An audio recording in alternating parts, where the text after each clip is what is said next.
Había una vez una pareja que llevaba 3 días sin hablarse. En una ocasión, el hombre recordó que al día siguiente tendría una reunión muy temprano en la oficina. Pero para no dar su brazo a torcer, decidió escribirlo en un papel.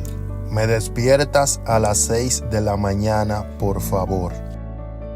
Al otro día, al levantarse y mirar el reloj, se dio cuenta que eran las 9 de la mañana. Entonces el hombre, disgustado, le dijo: cariño, no hiciste lo que te pedí.